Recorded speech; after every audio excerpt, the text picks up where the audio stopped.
Đây là đấu vào âm ly này, và âm ly lên nhá. Đây là một chế độ nghe này. Đấy. Tắt đi này. Đấy, sang chế độ nghe tiếp theo nhá.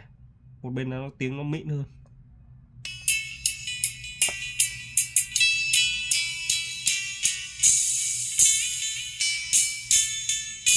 Đây, công tắc ở đây nha.